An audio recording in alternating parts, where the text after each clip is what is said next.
Hey guys, I'm a recent Figma ways kind of convert. I've become a huge fan for what I do. So I want to thank Figma for inviting me out here to this terrifying stage to present some of the work that I do. Especially thank you Rose for bringing me out here. So this is the kind of work that I do. It's basically holograms designed for these characters that I think we all kind of have grown to know and love. We know that there's a lot of film, a lot of design in films, but you may not be aware of how much storytelling is actually done via user interfaces. And it could be because it's kind of like the shortest way to tell a story. So if a guy needs to get to this point and it's got to be under this certain amount of time and it's really fast and we add urgency.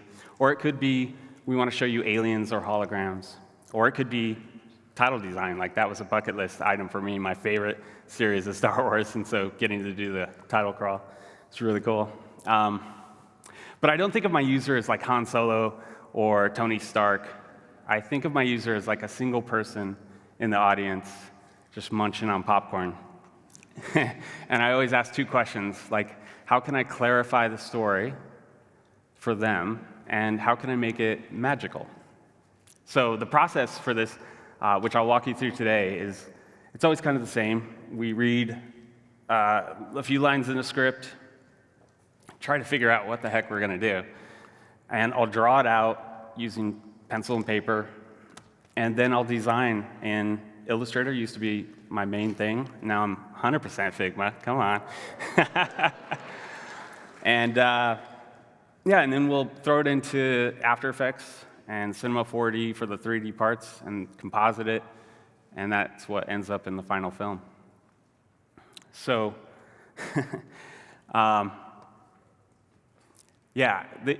these guys are the best actors in the industry, right? And I'm always surprised at how into the UI design they get. They geek out on it almost as much as I do.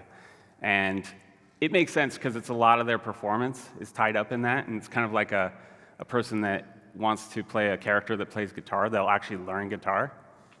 So I'll make user manuals for this, like an Iron Man HUD manual and stuff like that, and I'll show it to them on stage and how to use it. But it all starts a lot earlier than that in a process we call world building. That's what I'd like to take you through today, through 3 films. So the first one is one I hope you've seen, Top Gun. It's a favorite.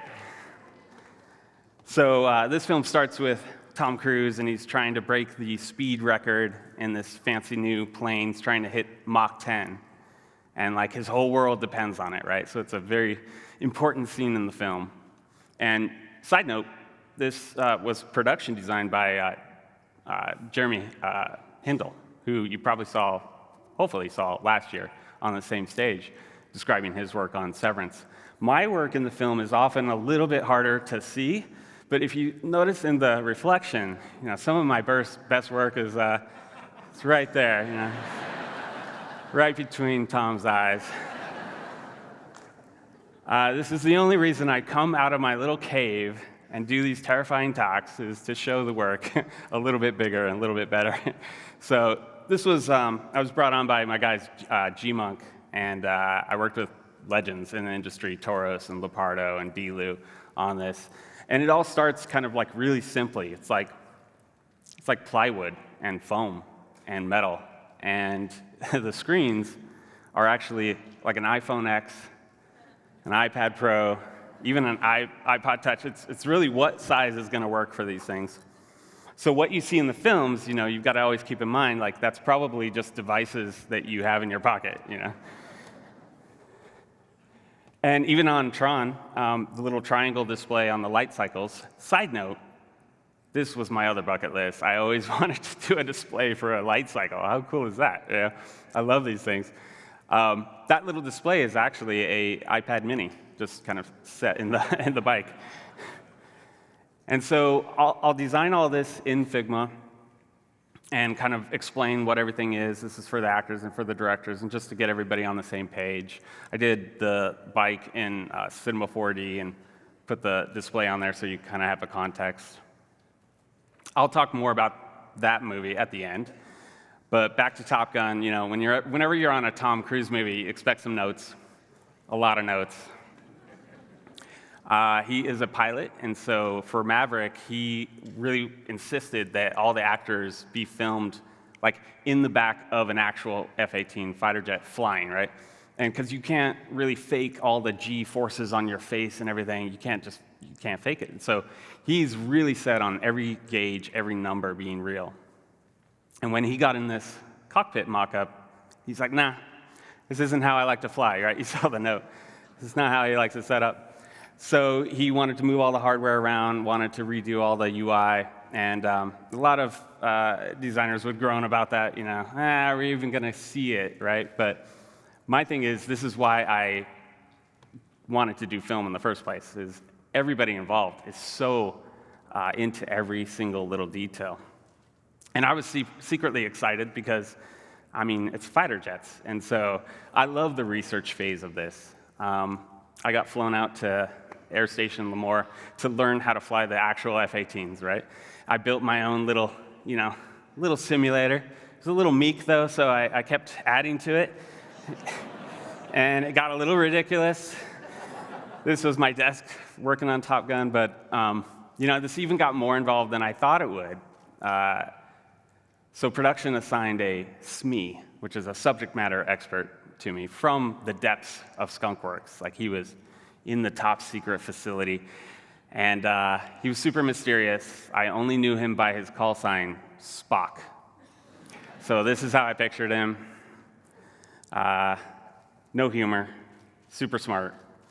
And he couldn't talk from within Skunkworks. He had to actually go out of the work, go to his car in the parking lot, and call me. Sounds a little sketchy, but. And he'd send me all these great diagrams of how the plane would shift and break apart and exactly what it would do. And these are all the kind of settings and stuff that he would get from his engineers. They were all so excited to be working on Top Gun, as you can imagine. For a lot of them, that's why they got into doing what they do. So every alert, even how the engines would change function, and he would do these rough mock-ups. I think he did this in PowerPoint. So shout out to PowerPoint. I thought, well, he knows what he's doing, so I copied it pretty much exactly. Every kind of warning of the temperature, every alert, and every kind of fuel setting all came from Skunkworks. And even more than that, the timing of it all came from them as well, because Tom wanted to act out the whole thing, not have any breaks. That way you could get the real emotion.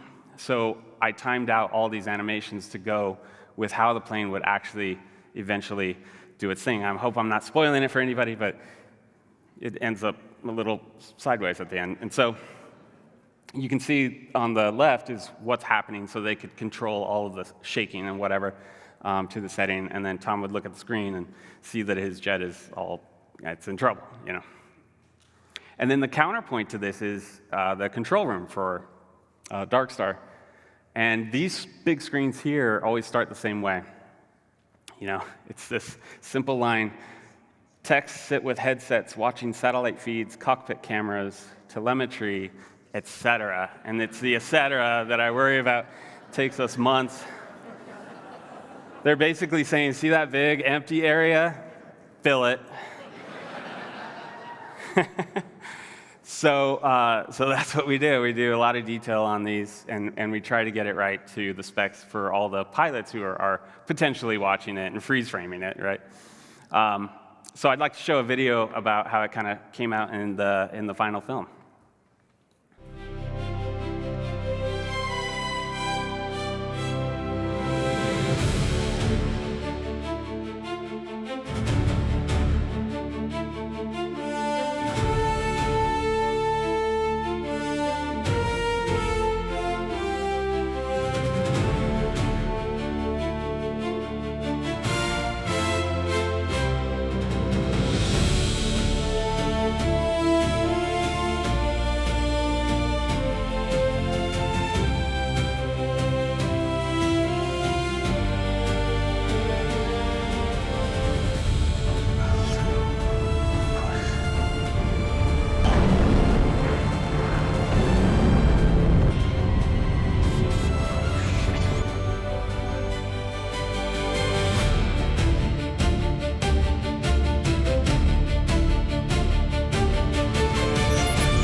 looks great on the screen, by the way.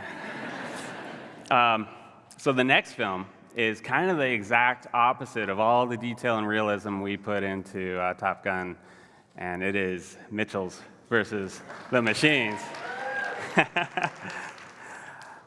This one, Toby Wilson, the art director, who I'd done some work with on a Cars film and also a Big Hero 6 at Disney, reached out and he said, we have robots, we have an evil AI, and we have AI language that only the robots can read, but kids will later be able to decode and figure out what it all says. And I said, I'm in, let's do it. So even though this was a theatrical release, COVID kind of messed that up, but it ended up being Netflix's biggest animated film release ever, and also got a nomination for Best Film Academy Award. I tried to convince them to give it the Academy Award for Best FUI in a film, but they're still working on adding that in. So this one was not about making everything real and like super detailed. It was about making something different because the AI is taken over and it's designing now. So in this one, it's trying to figure out if the family dog is a pig or a dog. And it doesn't know, and this becomes like a major pivotal thing in the film. They keep coming back to it. So there's a few UIs that we've done for this film, but I'm going to focus in on this one called the Orchestra UI, and it's kind of for the robots, right? And I usually start drawing this out. This is done in Procreate.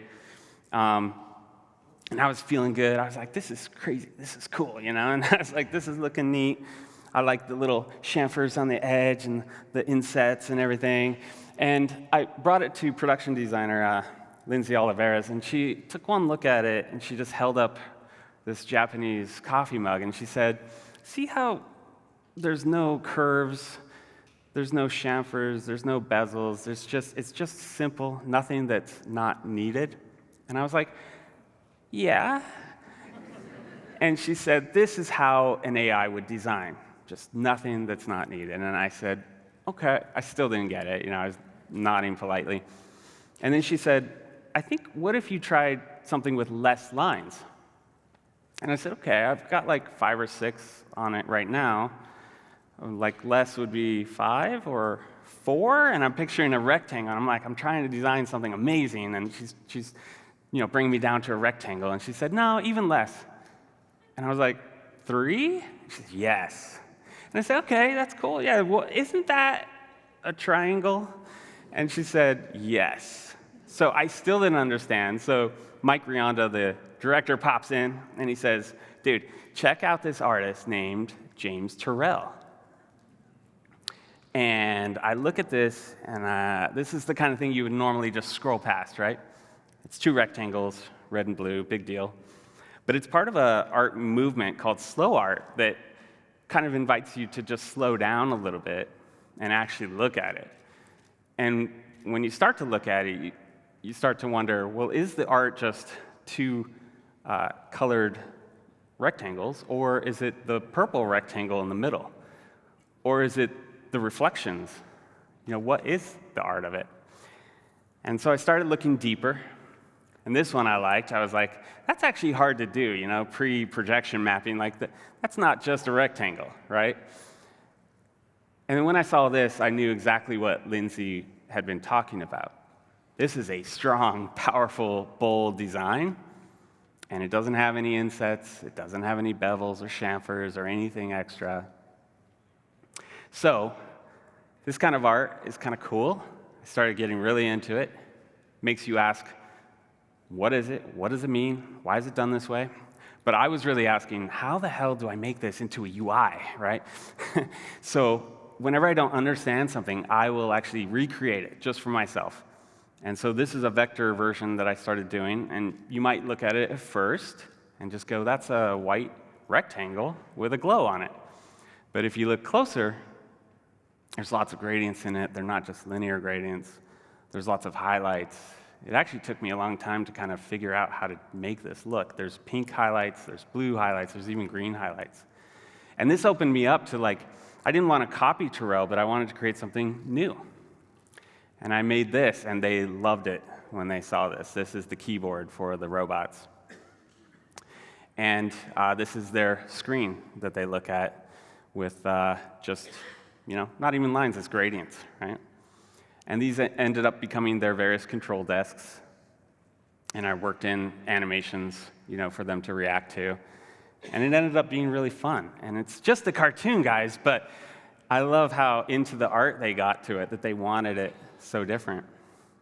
So, next time you're reaching for your dribble or your Behance or your different references, maybe consider doing like a whole mood board where it's just photographs of light, shadow, maybe a Japanese ceramic mug, maybe some slow art. I think you'll find something new when you have to ask, how the heck do I make this into a UI? So that leads us to the final film I wanted to show you guys, which is another AI. And this is an evil AI. And this is for Tron Ares. I started looking through the script on this one. And I knew we were in trouble. Like most scripts, you have entire sections where there's no UI. So, but this one, every page, I couldn't get through a page without some kind of HUD, vehicle, hologram, and regular screens. And I knew I'd have to design, I call this the light UI for Dillinger. It's a Dillinger light UI. And I knew I had to create something unified across that would go across all these. And I realized that my old buddy, Illustrator, just wasn't going to cut it. And so I needed something, a lot stronger. Enter Figma. Yeah, I had been using this for a while on real-world projects, loved it, and this is my actual project file for it. And each of these is like a sequence in the film, and each sequence has maybe 5 to 20 shots in it, and it gets to be a lot. And that's part of what I loved about Figma. I was like, I could just race around this and keep all this stuff organized and keep the actual designs in the same file as my reference and the same file as the shots. And so, and then the big thing too is I designed it all responsively, right? And so that I could hand this to like an animator. We could create hundreds of layouts really quickly, but it would all preserve the design style that I had created. And so, and all of this tied back to a single design library.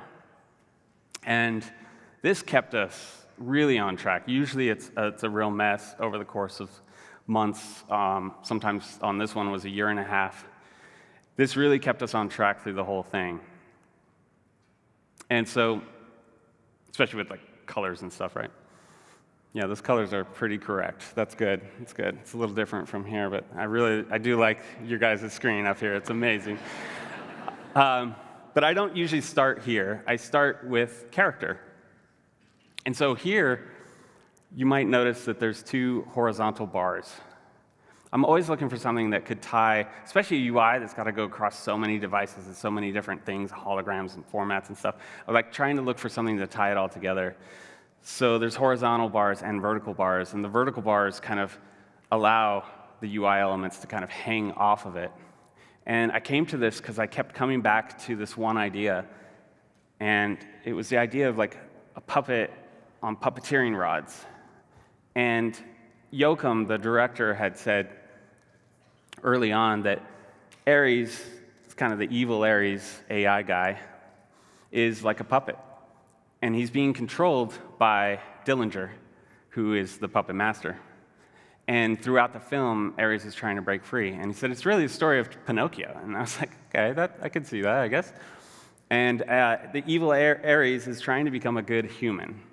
And so I thought, man, that would be such good tension and stuff to bring into the UI. So my references became like physical objects, right? Things under tension, control lines, tension lines, control rods, physically pulling, causing strain. And the way that ends up in the UI, this was animated by my buddy Darby Facento. I told him I want everything in opposition, everything moving in opposition and tied together. So there's this stretching happening. And then later in the film, when Ares is becoming a little bit more human-like, a little bit more good, we break the rods, we soften the vision. There's even some hints of romance, maybe? And it becomes a more human look. By contrast, Athena still has this pure machine vision, when she's looking through her HUDs. So you'll see the tension lines, but you may also notice there's circles. And circles happen whenever they're interacting with natural media like water, and it symbolizes that they're evolving, they're changing. And so there's no circles in the UI ever except for these key moments in the film. And it's symbolizing that they're changing or about to change. And so this is the reference, photographs of random things out the window, but then it becomes real in the UI. I was really set on this UI looking like it was just being constructed and generated, and that it was gritty. By the way, no AI used on the making of these. I did every little dot, okay? I'm very proud.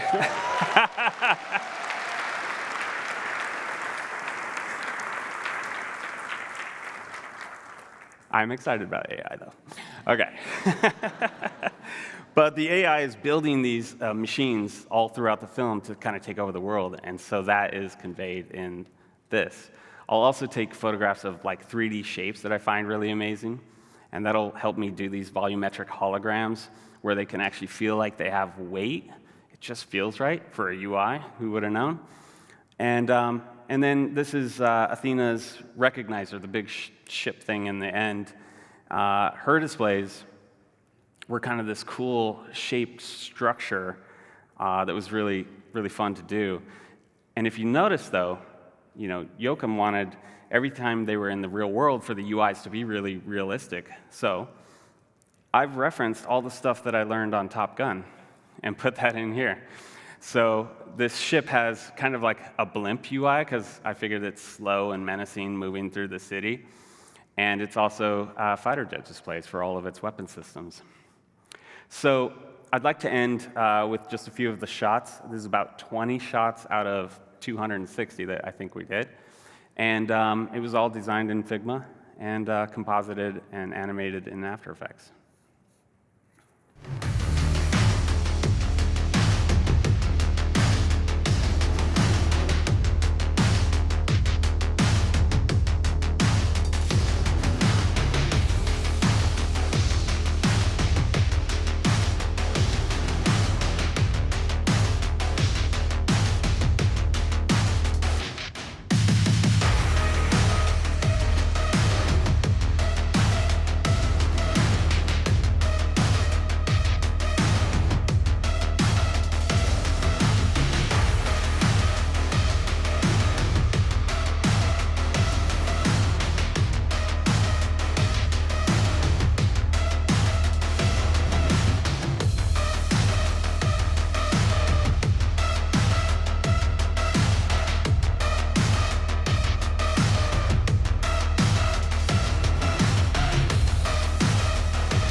So I don't have anything super, crazy to leave you with, but maybe it's this. And I think we used to have the problem of not enough data, Now we have the problem of way too much data.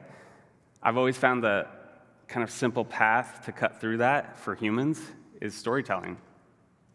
So I would encourage you to maybe think of your users as that one person in the audience munching popcorn, and ask, how could I make the story more clear for them? And how can I do it in a way that's fun and magical? I'm Jayse. Thanks so much. Appreciate it.